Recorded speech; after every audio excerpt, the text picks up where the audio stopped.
You ever just get tired of just doing the right thing? Things just seem monotonous and you just have lost your passion? Well, we're going to talk about it today.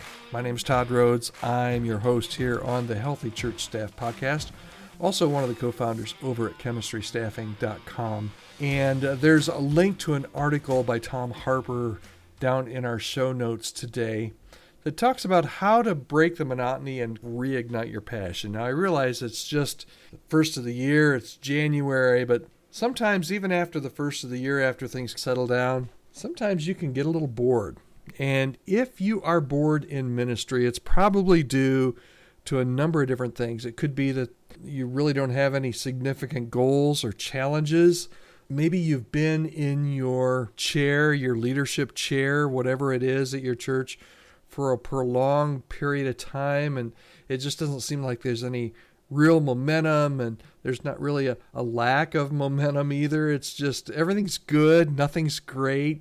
You don't really know what to do next, but you just feel like you need a challenge. Let's talk about some things that you can do. So what do you do when you're bored? What do you do when the monotony kind of gets to you? I think we all get there at one point in time or another. We've all been there. So let's talk about a few things that relate to both our spiritual, our physical, our mental health, because that really does play into maybe some of the boredom or monotony that we feel sometimes in ministry. So here's the first thing I'd suggest to you. Just take some time today to reflect on the good things in your life and express your gratitude. Your gratitude to God, your gratitude to others. Even though things may seem boring and the monotony's set in at your church, I'm guessing if you look, there's some really cool things that are happening. God's doing some stuff through your leadership and through your church, through the people in your church, through the community that you serve.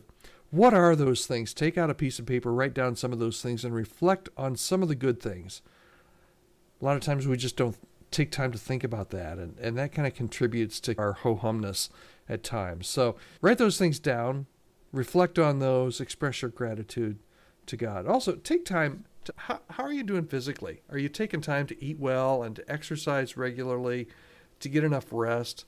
A lot of times as church leaders, we go and we eat horribly. We never exercise. And I'm talking from experience here, so don't get on me.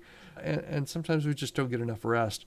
Make sure that you take care of yourself physically, because that can also affect your attitude and just how you feel about life in general, but particularly about your ministry and your job. And then if there are areas that you can seek out, some opportunities to build some meaningful relationships, to do something different, to make things just change a little bit. Look for ways to serve others. Look for ways to make a positive impact in your community. Because really, when it comes right down to it, when you start to lose energy as a leader, you really need to consider leading differently in some way. That might seem a little harsh, but it's true. When we're bored, we need to change it up a little. Okay, so what would that look like? If you're, say, Todd, I'm just bored. I don't know. Do I want to stay here? Do I want to leave? I don't know what I'm going to do. Here's some ways that you can lead differently. It could mean if you've got something that is maybe fueling some of this ho-humness, that you need to delegate. If you're doing something that's just draining you, maybe you delegate it. Or maybe you start to micromanage. I know micromanage is a bad word, but maybe you start to micromanage something that really interests you. By micromanaging, I don't being an ogre over people. Is there something that you could, if there's something in your church that you could really sink your teeth into, and something that really interests you, and something you could really get excited about and could gain you energy, maybe consider doing that to change up some things a little bit, at least for the short term. It always helps if you can focus on serving others, watching out, as we said, for your own health, but also connecting with people that can also help leaders differently. So maybe you've got a friend and you just confide in them, a fellow ministry mentor or someone that you can really trust, and just say, hey, here's how I feel. What can I do? What can I do differently to kind of get me out of this funk that I feel like I'm in? And if that doesn't help, what Tom Harper suggests, you thank God for your job and your shifting perspective, and ultimately lead differently if you can.